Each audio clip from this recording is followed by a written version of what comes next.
Olá, pessoal!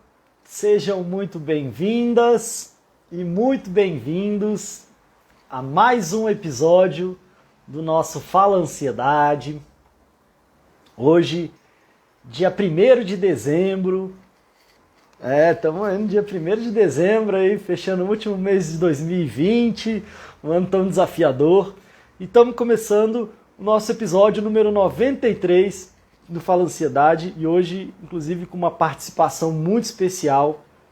E o nosso tema de hoje é uma provocação, uma pergunta que aí a gente vai discorrer e essa participação especial aqui vai ajudar muito nessa reflexão, que é: será que minha ansiedade está normal? Ou será que ela já está num nível de adoecimento? Será que é uma ansiedade normal ou uma ansiedade patológica?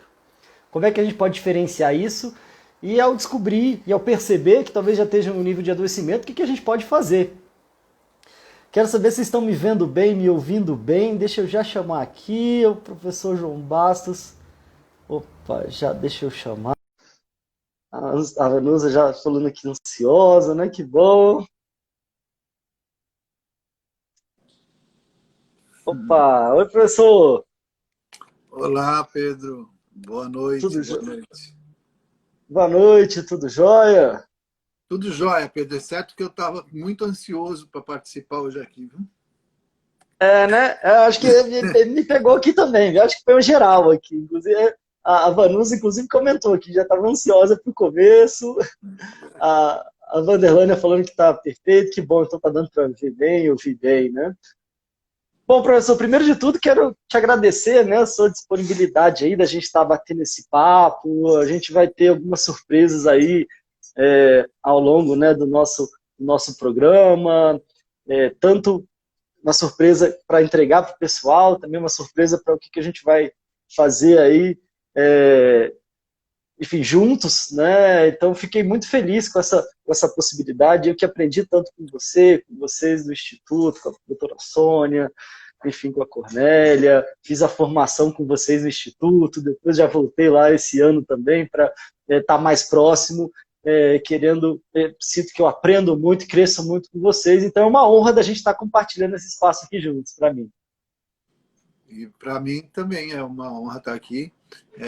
Eu admiro muito, né, o seu trabalho, Pedro, porque você tem tocado, né, numa ferida importante das pessoas, né? Nesse momento, principalmente de pandemia, né, nesse momento onde as pessoas estão aí sem ter muita percepção do que vai acontecer, né, do que vai, de como vão ser as coisas daqui para frente, você toca num ponto muito importante. E eu fico feliz de entrar nessa possibilidade com você, sabe? Pegar e dar uma pequena contribuição aqui para as pessoas. Bom, que bom. Professor João Bastos, né? Não sei nem até se eu te apresento, se você é psicólogo, você também, né, trainer do Instituto em Constelação Familiar, tem toda uma carreira nessa profissão de ajuda, né? Como, auxiliando muitos terapeutas também na sua formação, no seu desenvolvimento. Inclusive, me incluo aí como um desses, né? E não sei se dá para ver aqui pela tela, né? O professor João Bastos, ele é pequenininho, né? Assim, vai dizer o contrário, quando a gente tira foto, ele é grandão, mas maior ainda é o coração, a generosidade, né? Então, que bom, fico muito feliz da gente estar aqui junto. E, professor, é, essa pergunta, né, é uma pergunta que, inclusive, que achei ótimo esse tema, porque é uma pergunta que me fazem muito. Pedro, isso é normal? É normal sentir isso e isso?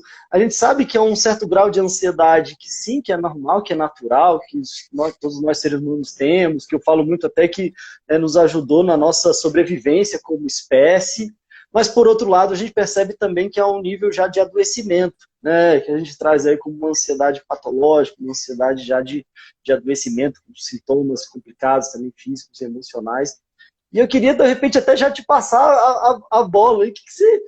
Como é que você acha? O que você acha sobre isso? Como é que a gente pode, ou como é que a gente pode ajudar aqui o pessoal que está acompanhando a diferenciar o que seria aí uma ansiedade normal, natural ou patológica? Feito.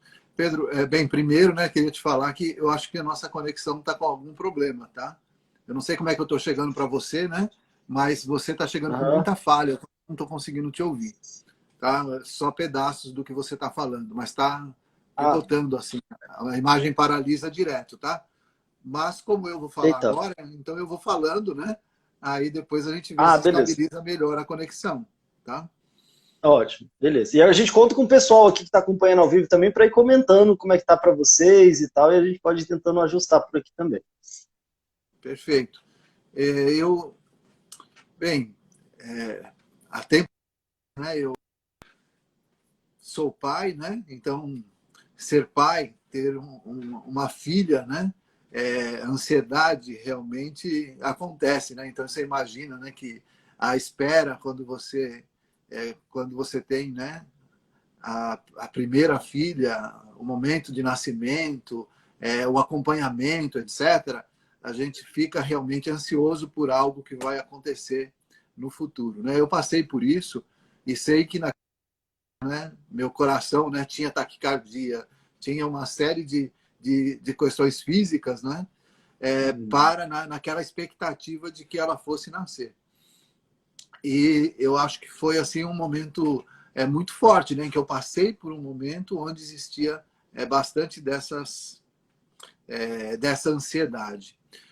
Isso, por exemplo, é uma ansiedade normal. Né? Então, seria Uhum. muito complexo se eu pensasse que eu não podia ser ansioso, que eu não ficaria numa expectativa pelo nascimento da minha filha. Aí a patologia seria simplesmente se eu não tivesse ansiedade. Né? Então, a gente tem que olhar para isso. Em outros momentos, né, por exemplo, já fui assaltado, né? E aí, naquele momento de assalto, né? Você, poxa, vai assaltado, você não sabe o que fazer, né? Você não sabe se vai morrer, a vida já entra em risco. Então, isso também são coisas que acontecem com todas as pessoas e todas as pessoas passam normalmente por isso. Agora, uma coisa que acontece no meu consultório como psicólogo mesmo, às vezes recebo, tá?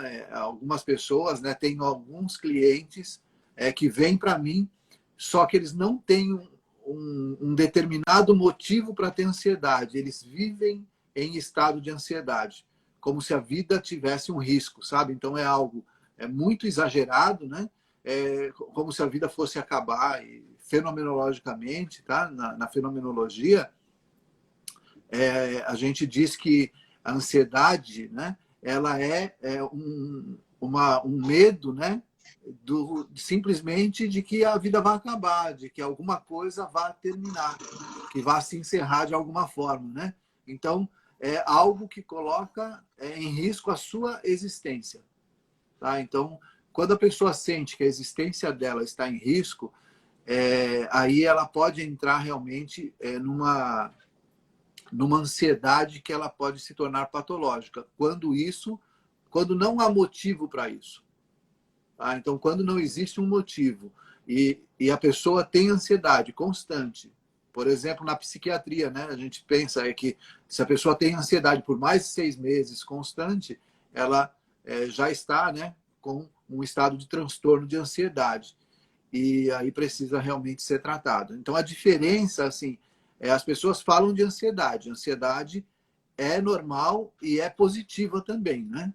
Tá? Existe a parte toda positiva. Numa briga, por exemplo, o estado de ansiedade faz liberar adrenalina. Isso faz você, né, ir com mais força. Mas algumas pessoas realmente passam por sofrimento constante, não conseguem cuidar disso, né? Eu tinha um cliente uma vez que ele trocava, né? Ele tinha compulsões, ele ficava tão ansioso que ele precisava mexer as mãos, sabe? Que ele precisava se agitar, que ele precisava fazer alguma coisa. E isso era o tempo todo. Aí a gente já tem realmente algumas situações um pouco mais problemáticas, tá? Então, aí é onde a gente tem que olhar com mais carinho, né? Ver o que está acontecendo e procurar ajuda profissional. Sim. Com certeza, professor. E é interessante até que você citou diferentes momentos, né? Eu até já falei um pouco sobre isso também, nessa coisa do nascimento e da filha, né? No meu caso, das filhas. E é engraçado que eu já falei para o pessoal aqui, na época da minha adolescência, eu tinha um sintoma físico que demorou para eu acreditar que era ansiedade. Para falar a verdade, eu só acreditei depois que eu consegui resolver questões emocionais minhas e me livrei dele. Porque eu entalava e me dava um nó aqui, me sufocava e eu não conseguia engolir, eu tinha que estar sempre com... quando eu ia comer, tomando água, um suco e só que engraçado que muita gente, depois eu fui me identificar com muito que as pessoas traziam para mim, que assim, sofria pra caramba, mas aquela coisa de, para usar um termo de hoje, assim, fingia costume. Então fingia que estava tudo bem, a maioria, ninguém estava me olhando ali, provavelmente nem percebia, mesmo que na minha cabeça eu achava que estava todo mundo percebendo que eu estava ali sufocando. E eu ainda, a grande dor, o grande desafio disso é que a gente vai se acostumando ao ponto de achar que é normal. A gente se acostuma ao ponto de achar que é normal e achar que a vida é assim mesmo. Até que eu fui até fazer um curso, inclusive, e fui trabalhando questões emocionais e aí foi impressionante como eu não tive mais aquele sintoma. Me espantei não tendo mais aquele sintoma. Mas uma coisa que continuou era um certo medo, uma certa ansiedade quando falava de dor, de sangue. E aí, quando foi para ter a minha primeira filha, Catarina, que vai fazer agora 7 anos, eu já fiquei pensando, bom, eu quero acompanhar o parto. Como é que eu vou fazer? Porque às vezes, teve uma vez, por exemplo, que eu fui fazer um piercing aqui e desmaiei. Desmaiei quando o cara foi furar pela minha preocupação. Ali, quando falava de coisa de sangue, às vezes eu passava mal. Aí eu falei, como é que eu vou assistir o parto da minha filha, que inclusive ia ser uma cesárea, e não vou desmaiar, e não vou passar mal. E aí eu comecei a fazer todo um trabalho também para me preparar para isso.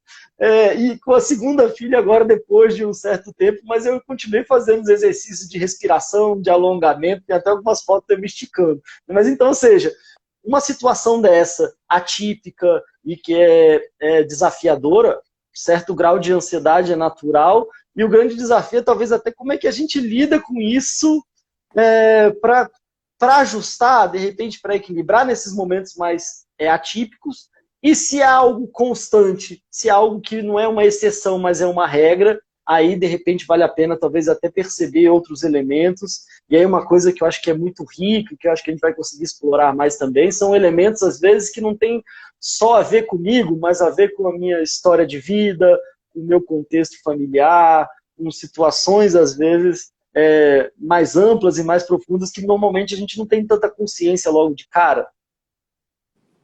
Verdade.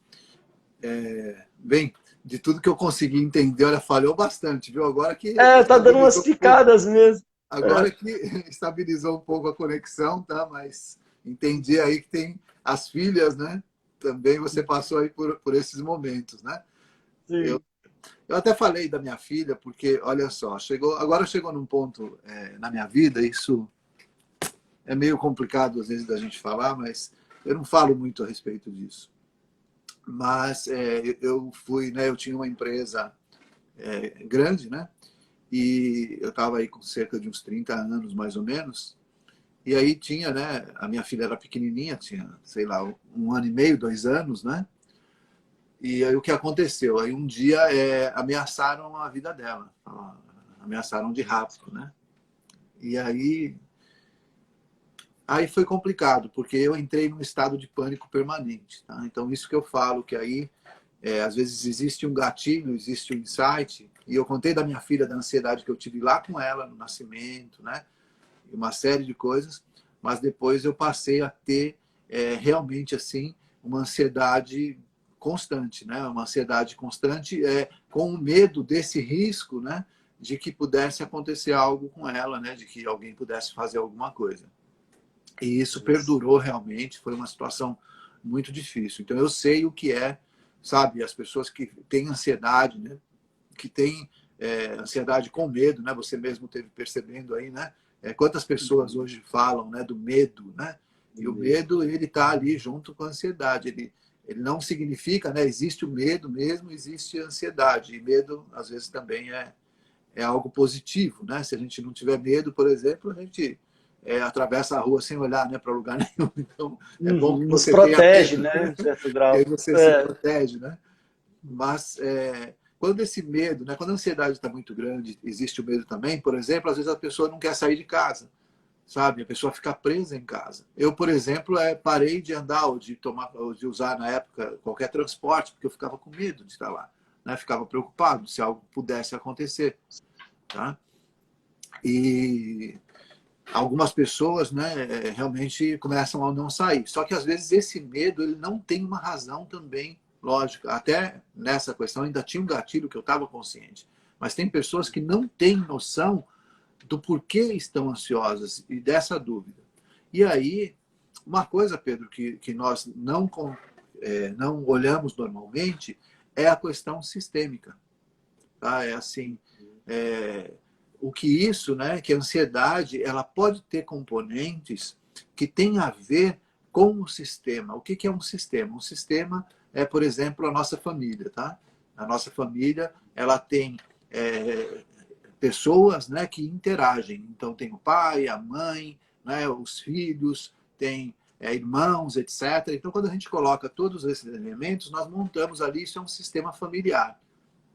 Não é por isso até que tem a técnica, né, que nós trabalhamos, você também, né, que é a técnica de constelação familiar, ou seja, onde nós podemos olhar isso. E muitas vezes, num quadro de ansiedade, a gente tem percebido isso até dentro de processos de constelação familiar, existem componentes que não têm a ver, a pessoa não encontra apenas nela. Tá?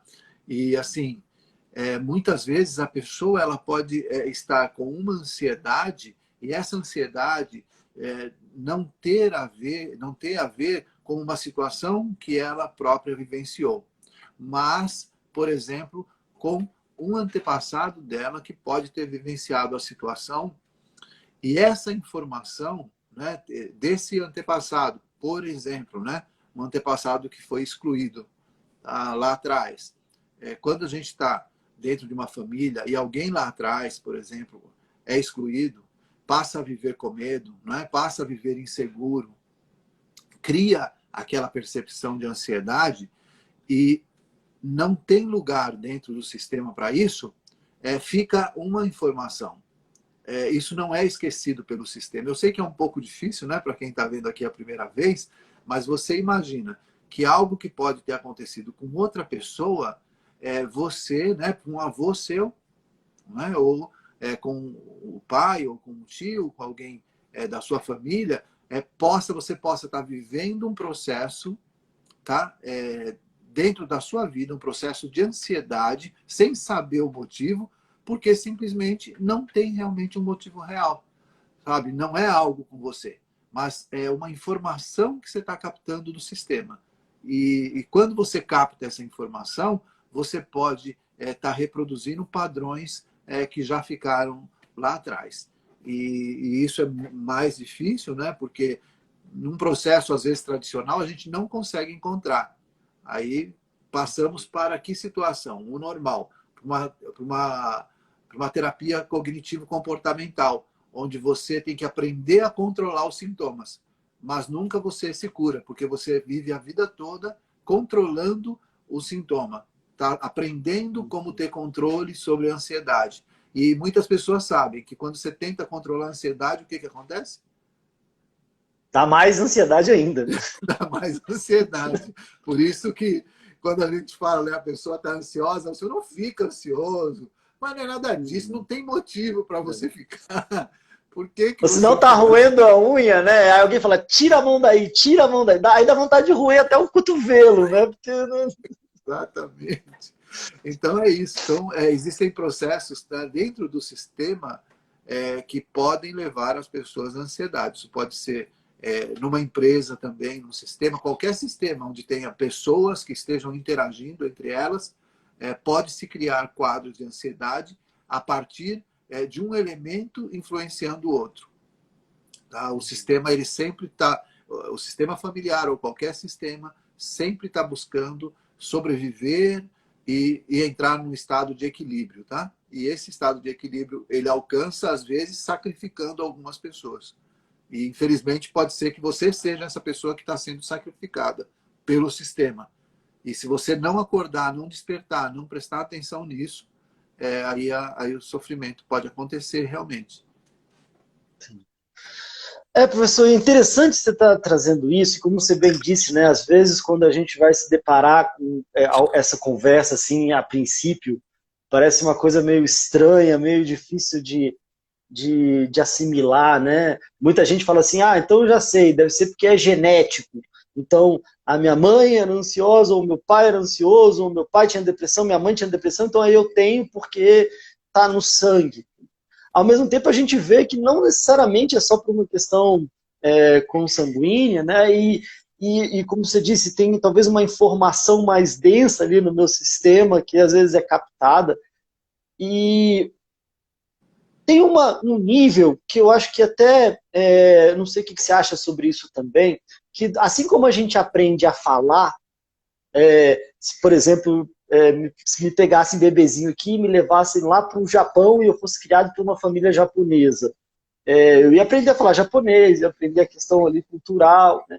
E eu fico pensando também, percebendo o quanto que a gente também aprende a sentir, também aprende a ter referências ali do sentir.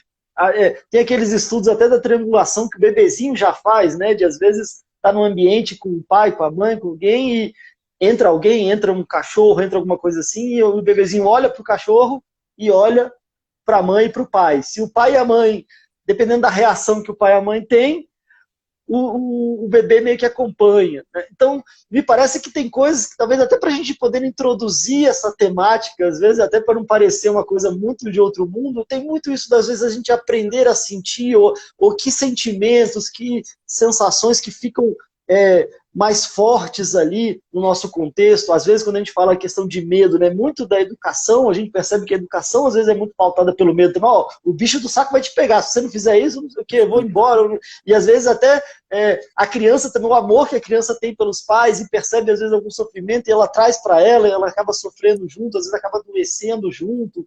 Eu falei na hora que estava picotando ali, né, que esse sintoma que eu tive durante a minha ansiedade, a minha adolescência quase toda, foi interessante porque eu morava aqui no Brasil, meus pais eram separados, eu fui morar com a minha mãe nos Estados Unidos, com meu irmão, até os 12 anos, e depois eu voltei para o Brasil para morar com meu pai. E quando eu voltei para morar com meu pai, eu fiquei um tempo aqui, e aí começou esse sintoma.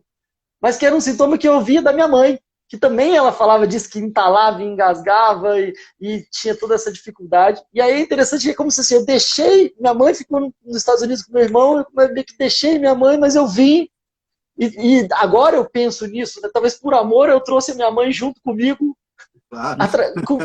na minha dor, no meu sintoma, né? E depois para trabalhar isso foram alguns desafios. Então, não sei se, eu acho que tem outros níveis disso, mas faz sentido isso que eu estou falando, assim, para você, nesse sentido da gente ir aprendendo a sentir coisas que a gente vai se conectando com os nossos pais, com as nossas referências. Eu sei que você falou de antepassados, às vezes até de pessoas que a gente não teve o convívio. Mas será que isso de alguma forma também está relacionado à nossa cultura familiar ali, as emoções mais densas, mais persistentes e coisas que a gente vai captando, que a gente vai trazendo, como a gente fala muito, né, por amor, mesmo que esteja nesses emaranhados, né, que também é um termo muito utilizado, como se eu estivesse meio embolado ali, que por amor eu me embolo ali nos desafios do meu sistema. Dá para a gente pensar um pouco por aí? O que você acha? Sim, se você é criado, por exemplo, num ambiente onde as pessoas são todas ansiosas, né? Onde existe muita ansiedade, sabe? Onde existe, por exemplo, né? Principalmente, eu vejo, obviamente, né? Muita questão da mãe, né? Que a mãe é o que tem mais proximidade, né? Em vários estudos, né? Com bebês, né? Ainda na gestação, né? Antes do nascimento, com o feto, já se percebe que o feto reage muito às emoções que a mãe tem, né? Então, todas as emoções que tem, ele vai sentindo. E você vê, as características da ansiedade, elas não são apenas, não são emocionais apenas, elas têm características físicas importantes, né? Então, tem a taquicardia, tem aquela prisão, né, na barriga, o sufocamento, né? A sensação de que está tá se afogando, esse tipo de coisa, né? Então, existem muitos sintomas. Imagina que se a mãe é ansiosa, nesse período, né, em que está tendo a gestação, o feto está passando por todo o processo. E ele está sentindo tudo aquilo que está acontecendo nesse ambiente onde ele está vivendo. Então, é a aceleração, desaceleração, sabe? Todo esse processo ele está vivendo. Além de um outro componente que existe a sensitividade, né? Que ele capta emoções e etc. da mãe. Então, isso é uma questão direta. Existe uma outra que é uma questão indireta. Por exemplo, o bebê. Tá? Na psicologia, ao menos eu estudei a questão da mãe, né? A mãe tem que ser boa ou não tem que ser boa, né? A mãe tem que atender as necessidades da criança ou não tem, né? E aí eu aprendi uma coisa que seria: a mãe, ela não tem que ser boa e nem não ser boa. Ela tem que ser suficientemente boa. Não é verdade? E isso funciona assim, né? Então, por exemplo, você tem uma criança que está lá no berço, né? Aí, o que acontece? Tem muitas, às vezes, eu falo mãe, mas obviamente pode ser qualquer outra pessoa, pode ser a cuidadora, pode ser o pai, né? Hoje nós temos pais também que cuidam, então isso, eu falo mãe porque a gente aprendeu mãe suficientemente boa, né? Mas hoje é todo mundo, né? Aquele que cuida, né? Aquele que cuida. Então, o que acontece? Se o bebê chora, né? Então ele está com fome, aí a mãe vai lá, né? E dá comida para o bebê. Só que tem algumas mães que o bebê nem chorou ainda. Quando ele ameaça chorar, ela já está lá com o bebê. Ela já está lá com a comida, né, para colocar para ele. Né? Então não dá tempo, né, dele nem ter a frustração, né, sentir essa possibilidade de se frustrar. Né? Existe, por outro lado, talvez aquelas que deixam muito tempo. Né? Então o bebê está lá chorando, né? E a criança, de repente, ali ela está aprendendo processos de ansiedade justamente com a alimentação, né? A alimentação chega rápido ou não chega? Vem ou não vem? Né? Quais as mudanças que vão acontecendo? Então, nessa interação de como ela é cuidada, de quando, né? Quando que ela vai ser trocada, quando que ela vai comer, etc. Se, por exemplo, às vezes não é muito regrado, a criança não sabe exatamente se é rápido, se é demorado, ela começa a trazer isso para uma forma de viver, ou seja, eu espero ou eu não espero, não é verdade? Então, existem essas interações. Outras questões também, né, são em relação, por exemplo, às separações. Tá? Então, quando existe uma separação na família, a criança às vezes é muito pequena e ela não sabe o que é uma separação. Por exemplo, ela espera o pai todo dia, né? Então ela tá ali, pá, o pai chega, brinca, não sei o que lá, beleza. Aí um dia o pai separa da mãe e vai embora. E ele não vai estar ali. E ela começa, num primeiro momento, a esperar, até a expectativa, né? Ele vai chegar. Né? Ele vai chegar, mas aí começa a ter já uma questão de ansiedade. Será que ele vem? Será que ele não vem? Até o momento que talvez perceba que ele não vem mais.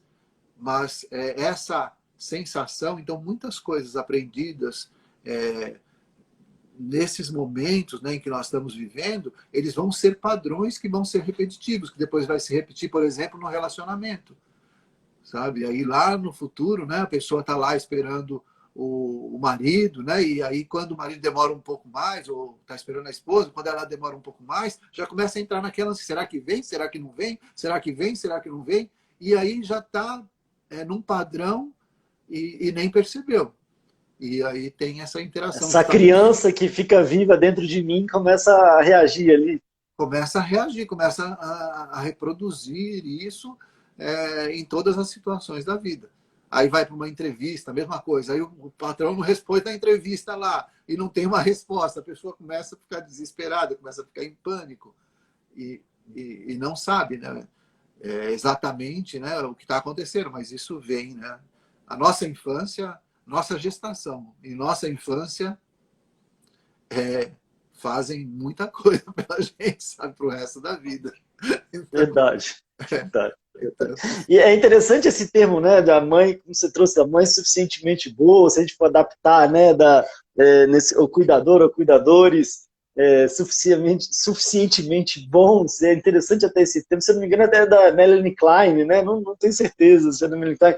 Mas essa variação entre talvez um extremo de um abandono para um outro extremo de uma superproteção, né, que às vezes acaba sufocando. E é interessante, às vezes, até nessas relações que vão sendo passadas, de repente eu sinto que eu vivi, às vezes, uma negligência, um abandono, e aí, de repente, eu quero dar o meu melhor para, de repente, meus filhos não sofrerem o que eu sofri, e aí, de repente, quando eu vejo, eu estou super protegendo demais, né? Às vezes, ou eu estou repetindo aquele padrão, ou às vezes eu estou indo para o outro extremo, né? De repente eu me senti sufocado, então eu quero deixar livre, e aí parece que eu acabo deixando muito livre, e a sensação de estar livre é como se eu estivesse me preocupando muito, e esses desafios que vão também sendo passados, às vezes, de forma transgeracional, né? Agora, tem um ponto que eu acho muito interessante também, que eu acho que para mim foi um grande aprendizado da constelação familiar. Ontem até eu estava conversando com meu pai, a gente está no Cultivando a Paz Interior, que é um programa que a gente tem também, que muitas vezes há uma dificuldade de aceitação do que eu vivi, né? Às vezes eu posso, e o pessoal está acompanhando aqui, falar, então eu já sei,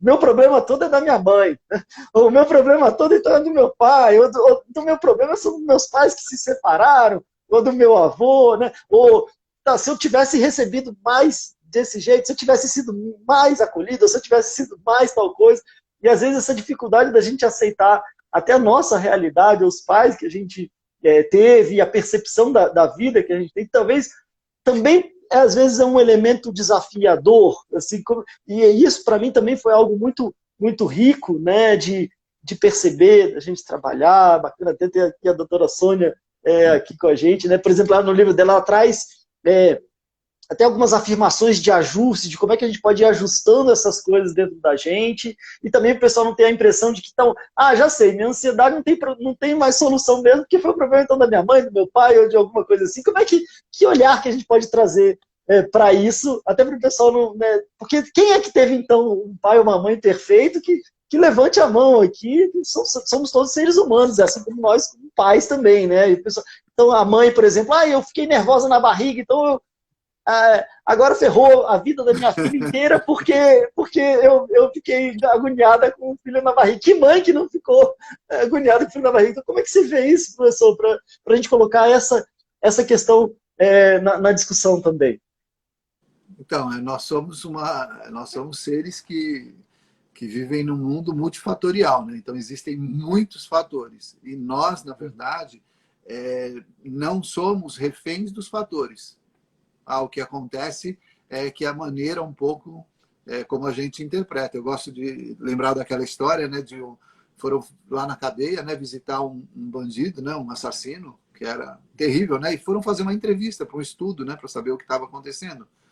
E aí perguntaram para ele, né, poxa, você faz tudo isso, né, você é um assassino, mata as pessoas, né, faz tanta coisa ruim.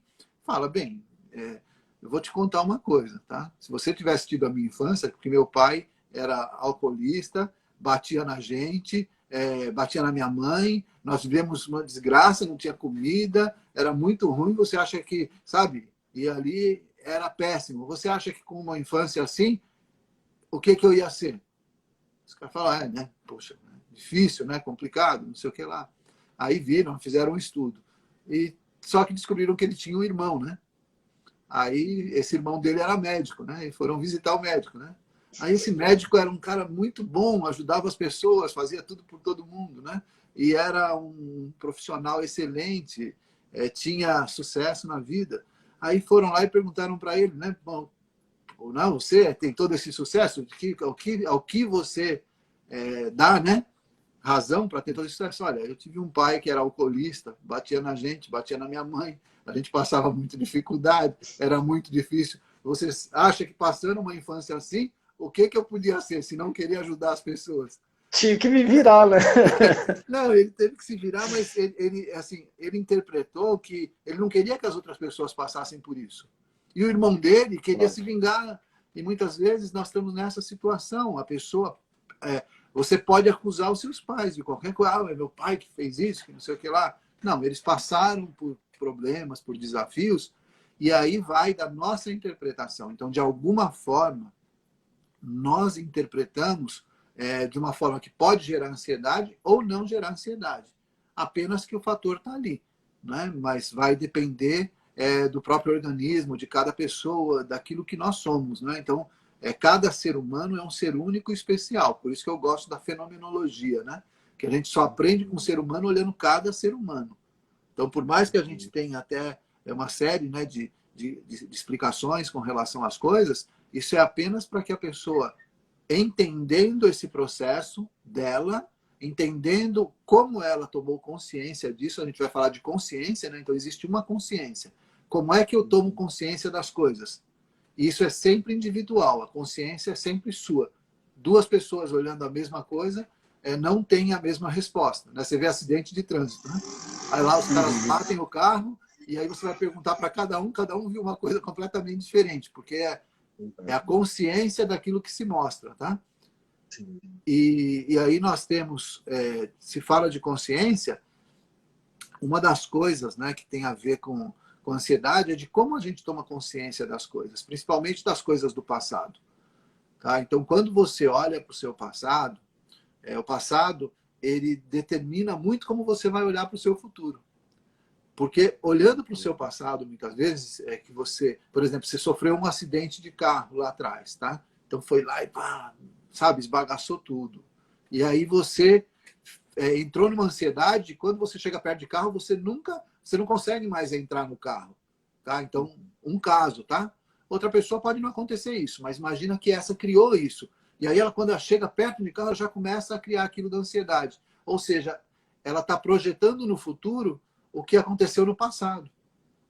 Então, nós aprendemos a projetar no futuro. Então, a ansiedade, ela é principalmente algo com forte emoção, né? Uma coisa que teve muita emoção ali, e aí eu... Ela pode ter esse meio do caminho, sabe? Nós estamos projetando no futuro como se a gente estivesse olhando para o retrovisor. Tá andando num carro, olhando para o retrovisor e querendo saber onde a gente vai chegar. E isso realmente causa uma possibilidade. O que vai acontecer no meu futuro? Pessoas que têm, às vezes, problemas no relacionamento, sentem-se ansiosas de começar, às vezes, um novo relacionamento, tem problemas ali, né? Não querem se envolver, às vezes, não se envolvem em relacionamento, sabe? Porque tem, né, uma ansiedade enorme. Ai, poxa vida, se acontecer como aconteceu antes, se for igual àquela outra pessoa, etc., né? E aí isso realmente dificulta. Se essas pessoas entendem um pouco, por exemplo, do pensamento sistêmico, às vezes vão entender que elas estão escolhendo as pessoas que causam essa reação nela. Ela inconscientemente escolhe pessoas para passar pelo mesmo problema, para tentar resolver aquele problema que às vezes não resolveu. Mas assim, não se culpa, não tem que culpar os pais, nem a mãe, nem ninguém, não. A gente tem que assumir responsabilidade pela própria vida. Agora é com a gente, não adianta continuar.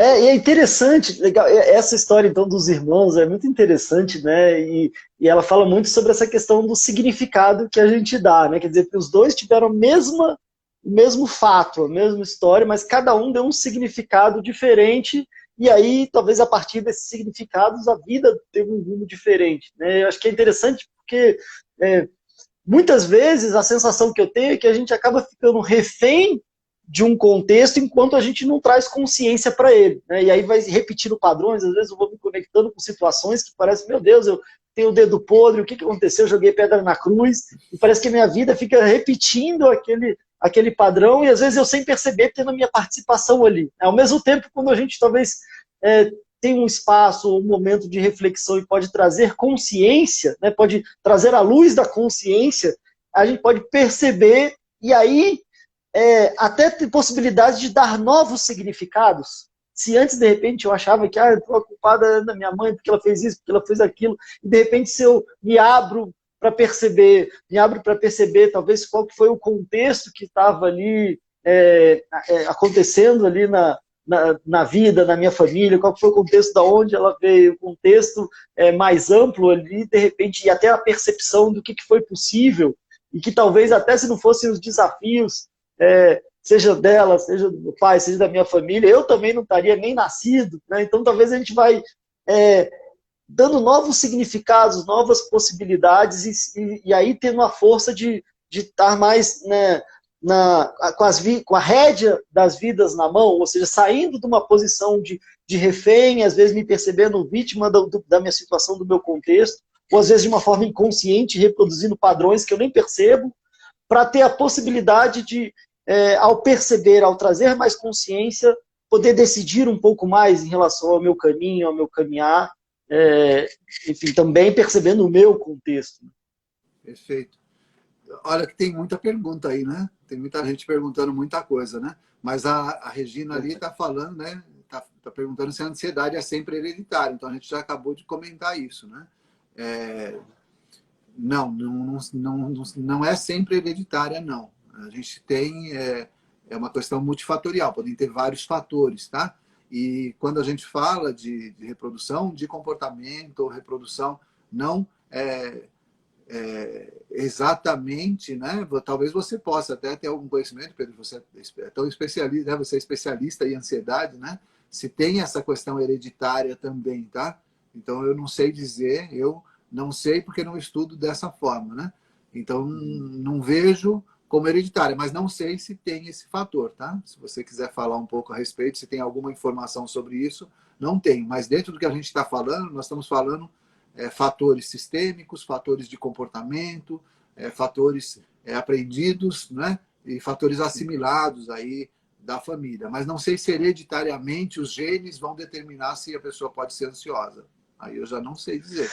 Há um grande desafio até em relação a estudos sobre isso, né? Porque aí tem alguns estudos que mostram assim, a pessoa que relata vir de um contexto, né? Ou seja, de ter na família pessoas que com adoecimento, às vezes, por exemplo, uma depressão, ou às vezes de questões de ansiedade, então tem mais chance de desenvolver. O grande desafio é que não se estudou e não se achou o gene da ansiedade, ou o gene da depressão. Então, até há uma discussão no sentido de eu tenho uma predisposição maior se de repente isso aconteceu mais na minha família. Ao mesmo tempo, a gente percebe, por exemplo, um cara que eu gosto muito, o Joe Dispenza, um neurocientista, né, que ele traz muito a questão de que, até da epigenética, né, que às vezes não só fatores ambientais, mas a minha relação com o ambiente é capaz de transformar, inclusive, meus genes. Né? Ou, às vezes, dependendo de como eu me relaciono com o meu ambiente, com o meu contexto, eu posso desenvolver algo que talvez eu teria uma predisposição genética, ou eu posso nunca desenvolver. Então,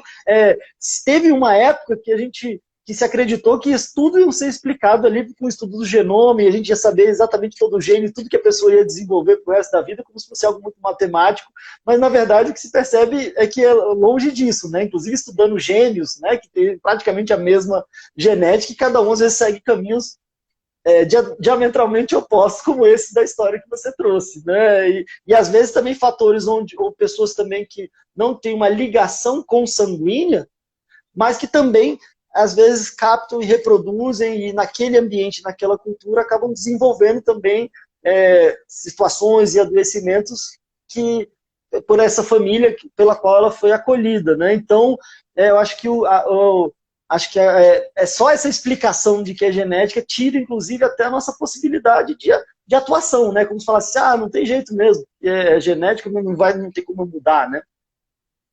É verdade. A gente pensar que nós tivemos também um processo aí com nossos pais, né, passando por esses momentos de ansiedade, né, talvez, como você falou, se a gente mudar um pouco, ampliar a consciência, a gente pode perceber que talvez eles nos treinaram, né? Eu até vi uma frase de Kierkegaard, né, Soren Kierkegaard, que fala o seguinte, né, só aquele que foi educado na escola da ansiedade está apto a enfrentar as experiências presentes e futuras de ansiedade sem ser por elas derrotado. Então, eu acho que aí, se a gente pensar nisso, né, depende muito de como a gente interpreta. Porque se você interpretar, né, que o que você passou de ansiedade na infância, se você passou de ansiedade em outros momentos, te treinou, talvez, para quando você passar por momentos, né, em que teria que ficar muito ansioso, talvez você já esteja treinado, né, e apto a se defender. Meio descolado ali, né? Então, ele tem isso. Eu também vi outro dado que assim, é interessante. A Organização Mundial da Saúde dizia que na população brasileira, mais ou menos 9,3%, né, dos brasileiros eram ansiosos. Né? Eles tinham problemas realmente algum transtorno de ansiedade. Isso são 30 milhões de pessoas. Em 2019, né? A gente ainda não estava com a pandemia. Agora, eu te... E que o país, no Brasil sendo o país onde tem mais pessoas com transtorno de ansiedade, né? Infelizmente a gente é o número 1 aí pelo menos até o último estudo que eu vi também. Mas você imagina se é assim, né? Como é que a gente vai, né? Como é que a gente vai agora lidar, né? Com esse isolamento, com esse distanciamento, né? Eu tenho algumas pessoas assim que estavam muito acostumadas a sair, que estão realmente em quadro de ansiedade porque não saem. E a questão é assim, a ansiedade, como fala na fenomenologia, que é, por exemplo, quando você arrisca a sua existência, você imagina que nesse momento sair à rua, confraternizar com pessoas, ir no mercado, são riscos à existência. Então, imagina só isso. Eu tratei uma vez um cliente, isso há uns 10 anos atrás, que ele tinha um problema de lavar as mãos, tá? Porque ele tinha medo de bactéria. Então ele lavava constantemente as mãos, sabe, o tempo todo. Se ele pegasse em alguma coisa, ele tinha que lavar a mão, então ele era desesperado. Agora eu imagino se ele melhorou, né? Mas eu imagino uma pessoa que tenha um problema desse nesse momento da pandemia, em que tem vírus mesmo real e que pode te matar, né? Porque até ali era ficar doente, né? Então tem pessoas que estão sofrendo muito. Eu acho que a gente precisa trazer algo positivo, né? Eu acho que nesse momento aqui do que nós estamos falando, como é que a gente pode dar alguma expectativa, né? Alguma esperança para quem faz? Eu acho que assim... Professor, até se você me permite, só uma colocação, até Sim. antes de você entrar nesse ponto, que eu acho que esse talvez seja um ponto-chave, uma coisa que eu gosto muito é de trazer algo propositivo mesmo, né? Tá, diante disso, o que a gente pode fazer, né? Então, mas já chegando nessa parte mais final, eu queria só colocar 3 pontos assim também, porque eu acho que pode ajudar nessa dúvida. Será que eu estou com uma ansiedade que é normal, natural, ou se eu já estou no nível patológico? E aí eu até fiz um áudio, eu voltei a ter as dicas lá pelo WhatsApp e tal, até se o pessoal quiser, pode falar comigo no direct. E aí eu falei com o pessoal hoje mais cedo de 3 pontos de atenção. Um primeiro que eu avalio, que é a intensidade. Então, como é que anda a intensidade ali do meu sintoma? Até porque, como você trouxe, né, às vezes tem algo que faz parte do contexto e às vezes parece que está fora de contexto. O problema é que a gente vive num mundo que é tão misturado esses contextos. Por exemplo, a gente vive que cidade que é completamente segura, que não há assalto nenhum, que eu tenho garantia de que eu vou sair de casa e não vou ser assaltado, não vai acontecer alguma coisa comigo? A minha vida, eu tenho garantia de que eu vou viver mais um dia, né? Ou seja, esses limites às vezes são tênues, né? E agora, então, nesse momento de pandemia, maior ainda, né? Então, é difícil a gente avaliar e até de negar que não, tá tudo tranquilo, nada vai acontecer. Não dá para a gente prometer isso, né? Porque a nossa vida ela tem toda uma incerteza, né? Agora, acho que um ponto esse primeiro, né? A intensidade. Ou seja, como é que está a intensidade dessa minha ansiedade? Ela está muito aguda, às vezes eu estou tendo algum sintoma já muito intenso e está muito forte. Um outro ponto é a frequência, né? Eu tenho de vez em quando, é uma coisa esporádica, como a gente estava falando, quando é um acontecimento, né, é mais uma exceção, e aí eu me sinto ansioso, ou viram mais uma regra, muito frequente, né? Infelizmente, eu perguntei uma vez para o pessoal aqui se tinha, como é que estava a frequência da crise de ansiedade, se era de vez em nunca, se era de vez em sempre, se era todo mês, toda semana, ou todo dia. E, infelizmente, a maioria das pessoas, eu perguntei no Telegram, perguntei no Instagram, e a maioria falou todo dia. Ou seja, então a frequência talvez seja um ponto importante, né? A intensidade e a frequência. E um outro terceiro ponto que eu queria colocar também, antes da gente entrar no que é possível fazer, que é qual é o grau de prejuízo que isso tem trazido para a minha vida. Aquele ponto que você colocou também, né? Às vezes, um certo grau de ansiedade me ajuda a me preparar para uma prova, me preparar para uma palestra, para uma live, organizar uma viagem. Um certo grau de medo, como você disse, me ajuda a atravessar a rua, a dirigir, a cortar, fazer alguma coisa. Mas quando passa de certo ponto, começa a me atrapalhar, né? Começa a me prejudicar. Então, que grau? Será que eu estou tendo prejuízo? Prejuízo nos meus relacionamentos, prejuízo, às vezes, de estudo, de trabalho. Infelizmente, já ouvi muitas pessoas e acompanhei muita gente que às vezes começa a ficar com medo de ter uma crise. Então, para de andar de ônibus, para de andar de carro, para de ir para a faculdade, para de ir para o trabalho, para de ir para uma festa. E aí a ironia é que a pessoa para de fazer tudo e fica em casa tendo crise. né? Então, ou seja, a crise não escapa pelo fato dela parar tudo, pelo contrário, né? Quer dizer, há um grau de prejuízo para a vida muito grande, né? Então, acho que também esses três pontos podem ajudar as pessoas a perceberem se está muito intenso, se está muito frequente, ou se tem trazido grandes prejuízos para a minha vida, talvez acenda aí uma luz de alerta de que talvez algo precisa ser equilibrado, né? Ou como eu posso lidar com isso? E aí que eu acho que vem também uma notícia de esperança, que é possível se trabalhar isso, né? A gente não acredita que a gente nasceu assim, a gente não precisa morrer assim, principalmente quando você trouxe muito bem, né? Que a gente não faz só uma coisa paliativa para conter os sintomas, né? Ou só um treinamento para eu tentar fazer com que eu não sinta o que eu estou sentindo. Né? E eu acho que, pelo contrário, talvez se a gente possa ter uma profundidade maior e ter algum trabalho em relação a isso, acredito que a gente pode se reequilibrar em relação a isso. Né? Então, desculpa ter te interrompido, professor, mas eu acho que são esses pontozinhos aqui que eu acho que pode também dar uma ajudada no pessoal que está com essa dúvida. E aí, caso a pessoa perceba que talvez esteja muito intenso, muito frequente, ou me trazendo muito prejuízo, o que é possível da gente fazer, e de repente a gente pode até já falar coisas que a gente vai trabalhar no futuro, talvez até já pode falar um pouquinho do pessoal também do workshop, que a gente vai conduzir juntos, né? Mas aí, desculpa te interromper, pode voltar no seu raciocínio aí, eu só achei que era bom ter colocado isso agora. Perfeito. A Priscila aqui está fazendo uma pergunta, ela já fez uma vez, aqui está fazendo de novo, então acho que é importante, né? Uhum. Ela está falando que está esquecendo de coisas, a gente já vai te responder, tá bom, Priscila? Aguarda um pouquinho. Sim. Então, olha só, Pedro. Sim, tá? Eu vejo que a gente tem que observar quando isso está dificultando a vida da pessoa, sabe? Quando a pessoa está tendo dificuldades para sobreviver, dificuldades para se relacionar, dificuldades para sair, sabe? Quando isso está impedindo, está limitando a vida da pessoa, sabe? Quando ela está com sintomas que ela não está suportando, sabe? E isso está causando muito sofrimento. Existem essas coisas. E eu diria, né, que sim, né, aí existe a parte dos medicamentos, né, que podem ajudar, sabe?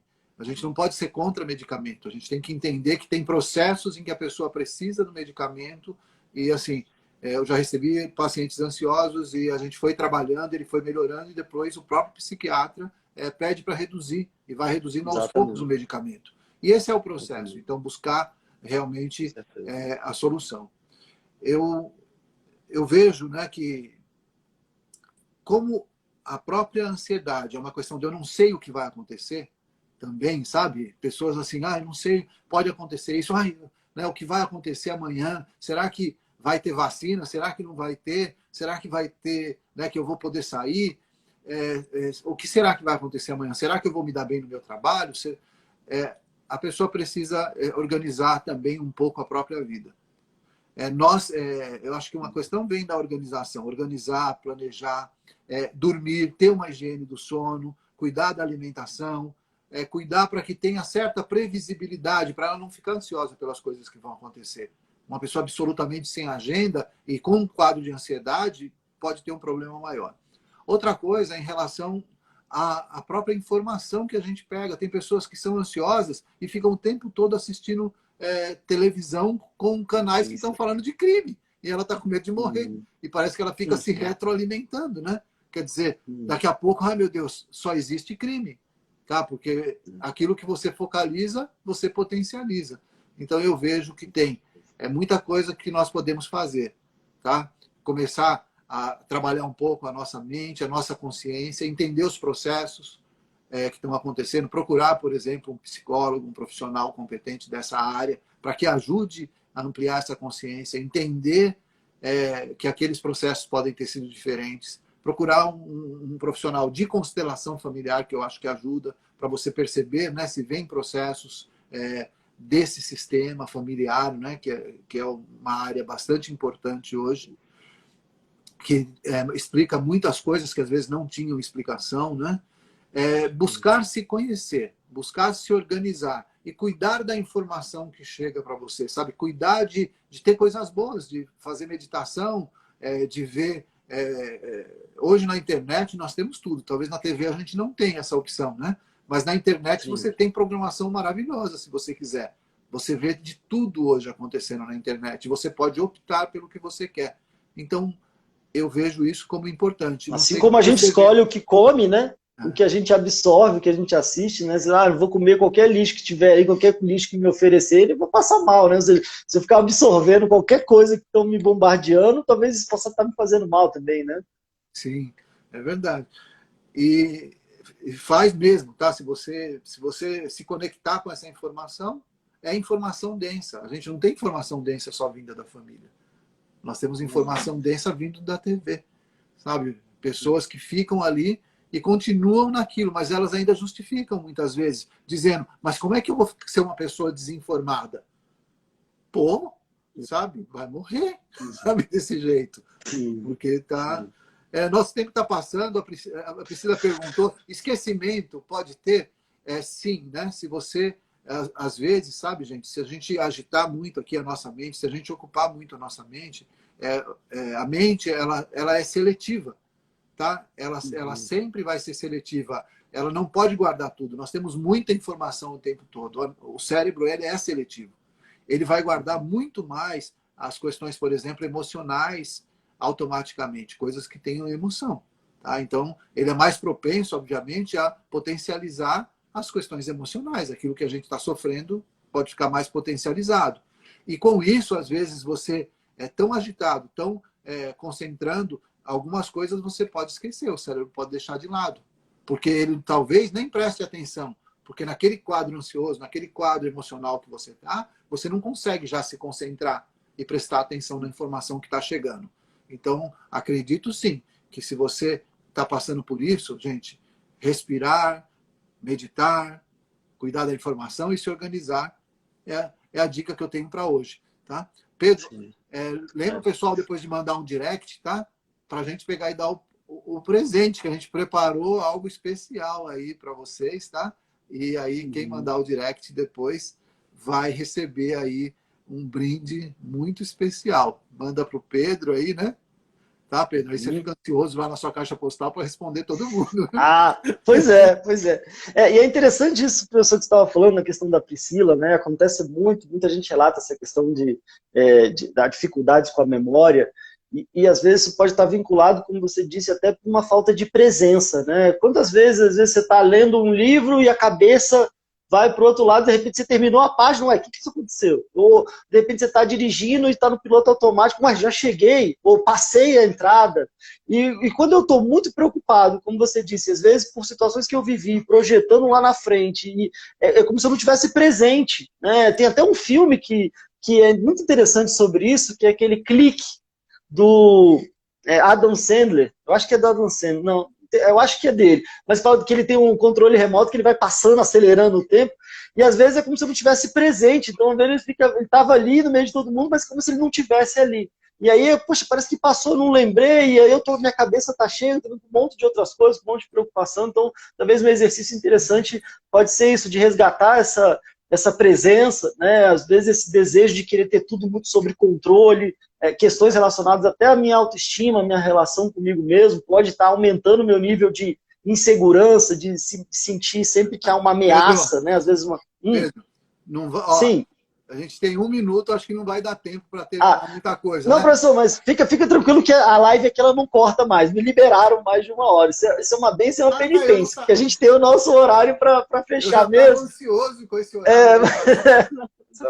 Só que é o problema, viu? Teve um outro dia que eu fui começar aquele programa com música lá, e fiquei 3 horas lá com um amigo meu, e falei, não, então calma aí, vamos... Agora não dá mais para delegar a responsabilidade do tempo pro Instagram, mas então é bom a gente manter em torno de 1 hora mesmo, mas agora não está cortando mais. Como eu falei, é uma bênção e uma penitência. Você vê, ó, eu não estou informado, tá vendo? Eu já estava aqui. Não sei se foi com todo mundo. Algumas pessoas eu vi que liberou, para mim eles liberaram. Mas o que é isso? Ficar fazendo live quase todo dia? E por exemplo, também a Sara comentou aqui, você falando isso, eu estou me vendo. Perdi meu emprego público por causa disso, desisti até da faculdade no 5º período, falta de ar, tontura, isso que eu sinto quando vou para a rua. Obrigado pelo seu comentário aqui, Sara, e eu agradeço principalmente porque, assim como você, o que você está relatando aqui pode ajudar muita gente a perceber que não é só com elas. Porque se tem uma coisa complicada quando a gente está sofrendo por algum aspecto emocional, seja processos ansiosos, depressivos, é que a gente tem a sensação, e também até tem um elemento que é complicado com as redes sociais, parece que todo mundo está bem, todo mundo está feliz e eu sou a única pessoa sofrendo com isso. Então é quase como se me sentisse excluído da própria sociedade, achando que às vezes eu sou uma aberração da vida da natureza. E por isso que eu acho tão interessante sempre quando a gente entra aqui, ou quando a gente vai fazer algum trabalho com um grupo, com outras pessoas, é que isso é até uma coisa que eu queria divulgar aqui também, a gente percebe, ouvir no outro, que o outro também sente coisas semelhantes com o que eu sinto, e às vezes está em estágios diferentes, momentos diferentes, e é impressionante, não que eu fique feliz por ver que tem outra gente sofrendo, mas eu fico feliz por eu não ser o único, parece que me acho um ET, e aí de repente eu começo a me sentir humano novamente, e perceber, nossa, você também tem isso? Então, às vezes a gente vive num momento de tanto julgamento, de falta de aceitação, muita gente fala, mas ninguém entende o que eu passo, acha que é frescura. E a dor maior é que, às vezes, muita gente relata, poxa, ninguém entende, todo mundo, ninguém valoriza, ou ninguém me auxilia para me ajudar a lidar com essas questões emocionais, todo mundo acha que é besteira. E, às vezes, eu vejo muita gente caindo no risco de acabar concordando com isso e acabar não levando também a sério a própria saúde emocional, acabando não dando passos também, ou seja, não dando o devido valor muitas vezes a esse adoecimento, esse quadro de adoecimento, percebendo que existe um caminho, que existe um apoio, que existem possibilidades.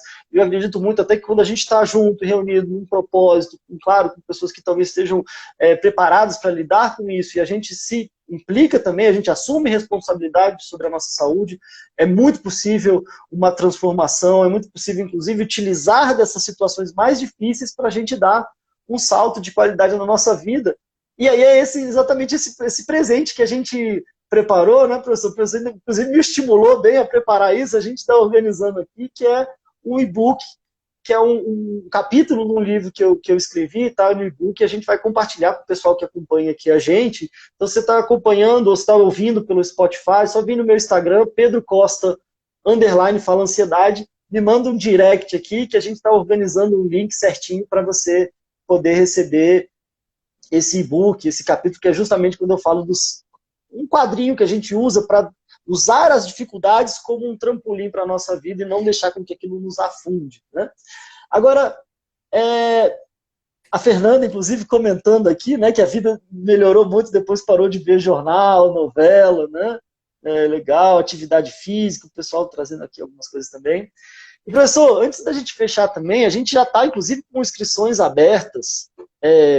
E, sinceramente, a Black Friday passou, mas parece que o valor de Black Friday ainda continua para o nosso workshop no dia 12.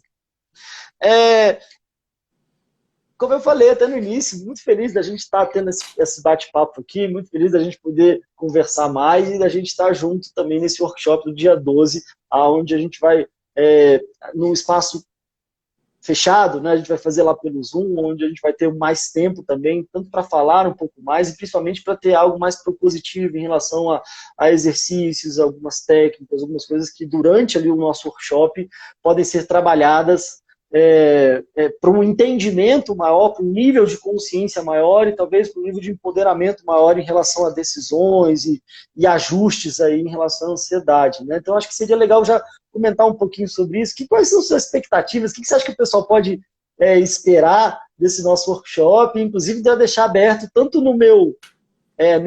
aqui no link da minha biografia, quanto no link do Instituto Onuxan também. A pessoa já pode clicar lá e ter mais informações e ver lá como é que ela se inscreve. Né? Mas o que você acha que a pessoa pode esperar desse momento aí lá do sábado, do dia 12? 12 do 12 ainda, hein? 12 do 12 à tarde que a gente vai conduzir o workshop. O que elas podem esperar também nesse momento? Olha, eu vou falar para você uma coisa importante, né? Sofrer de ansiedade realmente ninguém merece, né? Assim, sofrer realmente de um transtorno de ansiedade, não poder fazer aquilo que você gostaria, não poder estar com as pessoas, não poder ficar à vontade nos ambientes, né? Ou ficar tendo sintomas e sofrimentos o tempo todo, não é muito positivo. E realmente acho que não é válido, sabe? não é válido para o ser humano. Nós Parece temos que não está vivendo, está só sobrevivendo, né? Só na sobrevivência, ele não está vivendo, né? Exatamente. E numa sociedade, né, onde a gente tem tantos estímulos, né, para você ficar ansioso, né, inclusive questões de pertencer, né, de fazer parte, por exemplo, né, ansiedade, eu preciso ser magro de qualquer jeito, eu preciso ser rico de qualquer jeito, eu preciso, né? Então todas essas necessidades que a sociedade traz estão deixando as pessoas com bastante dificuldade de viver. E o que nós pensamos, né? Eu e o Pedro, sabe? O Pedro vem fazendo esse trabalho, eu admiro bastante, vejo quantas pessoas te agradecem, sabe? E quantas delas falam de como foi positivo, depois de ouvir o que você está falando, de como elas estão vivendo melhor, de como elas estão conseguindo lidar melhor com essas situações. E então surgiu essa possibilidade, né? O que nós fizemos, né? Nós falamos, poxa, como é que a gente pode fazer para ajudar mais pessoas? Porque hoje uma consulta, né, de psicólogo, né? Se a gente vai fazer uma consulta, é um valor, obviamente, né, que a pessoa tem que investir durante um tempo. Mas como é que a gente faria por um preço menor do que uma consulta, né? Então, às vezes você pensa em uma Verdade. consulta e o que nós pensamos, vamos fazer alguma coisa, mas que a pessoa possa, menor do que uma consulta, mas já ter alguns resultados. Então, nesse dia, o que nós vamos fazer? Nós vamos trabalhar com questões bastante práticas. Eu vou fazer alguns exercícios sistêmicos, né? Para você, essa situação, né, dos pais, aí, ao invés de você culpar os pais, aprender a lidar com isso que eles foram, sabe? Aprender a entender essa relação, a poder se reconciliar de alguma forma com seus pais. Isso é possível dentro de um processo sistêmico, sabe? Entender como você pode se sentir, sabe? Essa sensação de despertencer, sabe? De não estar com as pessoas. Como é que a gente faz dentro de um processo de visualização sistêmica? Né? Então, eu vou fazer exercícios de visualização sistêmica, processos mesmo, onde você pode olhar para o que aconteceu com você, olhar para o que acontece com você, entender as relações e ampliar a consciência. Ampliar a consciência que você tem a respeito do que está trazendo, né? De coisas que estão trazendo essa situação que você está vivendo. E a partir daí, poder autorresponsabilizar-se pela sua vida. Entender, né, muitas vezes, por que esses processos eles estão ali. E o que eles estão tentando mostrar para você? Porque todo sintoma tenta mostrar para a gente alguma coisa.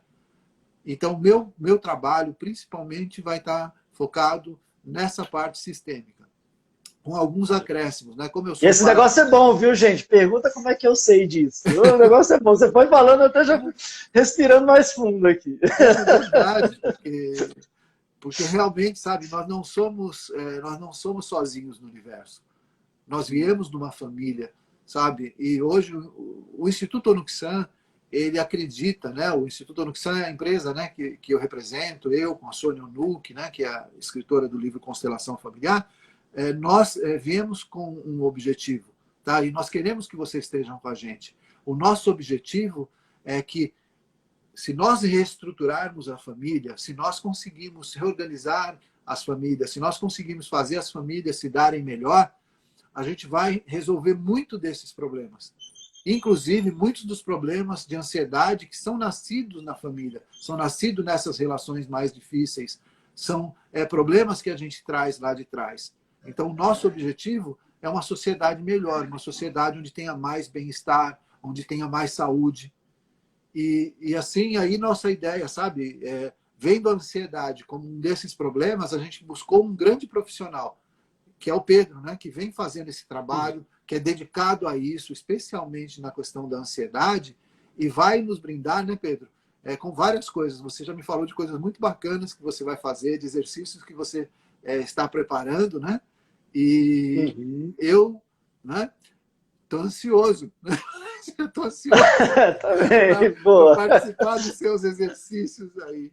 E eu falo assim, Eu também. Então eu vou fazer muito essa parte sistêmica, tá? E vocês vão ter hoje, por exemplo, tá? Uma constelação, ela é um investimento, tá? Não é um investimento pequeno. Pela internet ou ao vivo, ela não é um investimento pequeno. E nós vamos possibilitar, né, com um investimento muito pequeno, tá?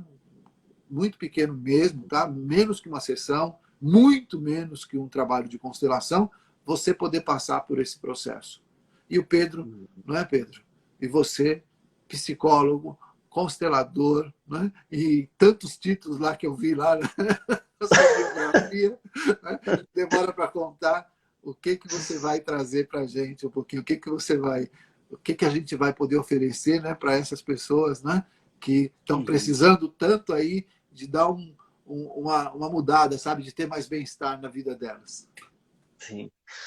Bom, professor, você já disse tudo, e até se tivesse só isso que você falou, só desses exercícios, quando você fala, vai respirando, eu imagino as visualizações, eu compartilhei, inclusive, com o pessoal que fez o treinamento comigo, e muita gente relatou o quanto que isso é positivo, né? E eu acho que a gente vai ter esse tempo, não sei, em torno ali de 3 horas, então a ideia é que seja, como você disse, né, algo bem propositivo mesmo, bem vivencial, e a gente, por isso que até não vai ser como uma live, a gente tem a tecnologia lá do Zoom, mesmo a pessoa participando com o celular, a gente consegue ter uma interação maior, né, e ter um tempo maior para ser algo vivencial mesmo. E aí tem alguns elementos que sim, que são importantes da gente colocar, mas eu acho que vai ser bem rico, principalmente, eu acredito que às vezes, e eu senti isso na pele, até nessa última formação, né, que às vezes parece que são pequenos ajustes, pequenas coisas que a gente traz, pequena mudança de olhar em relação a essa questão do significado que eu tenho dado,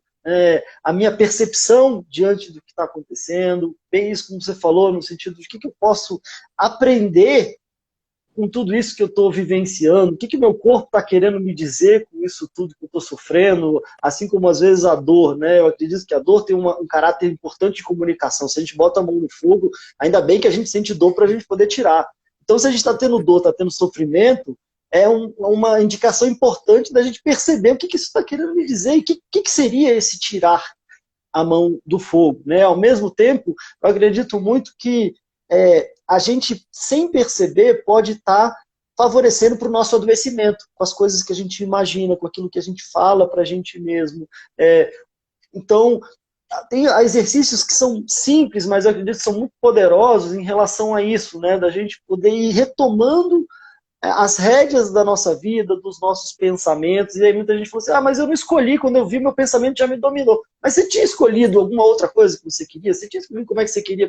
Não, eu fui indo, e quando eu vi isso, me pegou de surpresa. Então, talvez trazer um direcionamento, não a gente vai dizer o que a pessoa quer ou não, mas ela pensar, o que é que eu quero? Como é que eu quero me sentir? O que eu quero trazer para o meu universo interno? Eu acho que essa e mais algumas coisas, o que der tempo, para a gente trazer, mas para que a gente traga com tranquilidade, para que a gente tenha a sensação de que valeu a pena esse momento juntos. E eu acho que só pelo que você falou já valia muito a pena, realmente é algo que está muito acessível, né? Está sendo assim, um valor muito acessível mesmo, então acho que vale a pena conferir. As inscrições já estão abertas, tanto no link da minha bio, como no link do Instituto Onuxan. Então, o Nuxan com K, né? Instituto Nuxan. A gente ainda vai ter mais uma live, né, professor? Agora, quinta-feira, depois da manhã, né? Depois de amanhã nós vamos aprofundar bastante, tá? Então, a gente vamos aprofundar bastante ainda, né? Vamos aprofundar bastante isso. A Aninha Teles tinha perguntado lá se uma criança de 10 anos sente muito, né? Eu não sei se ela está mais aí, né? Então, se ela tiver, aí ela dá um alô aí, porque eu acho que talvez ela tenha um filho, alguma coisa, né? E tá aí. A Itália Priscila está falando para compartilhar a live, por favor. Tá ótimo. Legal. Olha, a live vai ficar aqui, vai ficar salva aqui Vocês é que tem que compartilhar no Instagram. Exatamente, compartilhe aí. E assim que a gente terminar aqui também, eu quero ver se eu já coloco para áudio, para já ficar também no Spotify, nos outros aplicativos aí de podcast. Então, se for sair para fazer uma caminhada, fazer alguma coisa assim, dá para ir ouvindo também. Quem pegou aí no final, quiser indicar para alguém também acompanhar. E a gente vai aprofundar na quinta que vem, sem dar muito spoiler, mas muita gente falou sobre medo, especificamente sobre medo como algo muito presente da ansiedade, então a gente decidiu talvez explorar um pouco mais isso, né? Talvez aprofundar um pouco mais dessa temática. E aí, enfim, um papo muito bom, professor, muito obrigado. Agora, como disse, não dá para culpar o Instagram, mas vamos tentar aqui, né? Já passamos de 1 hora e pouquinho aqui, mas vamos deixar com gostinho de quero mais aí para os nossos os próximos trabalhos. A próxima, Regina, vai ser na quinta-feira, depois da manhã, também às 9 da noite, aqui no Instagram. E o nosso workshop vai ser no sábado, às 15 horas, não, às 16 horas, né? Tem a informação no link lá, mas vai ser sábado 12/12, às 15 ou 16 horas. Vou confirmar ainda, que agora eu estou na dúvida. Pois é. Vale a pena confirmar. Lá tem os dados certinho no link, mas tanto aqui quanto lá do Instituto. A gente se vê. A quinta-feira é às 9. Ô, Pedro, combinado. Amanhã, tá?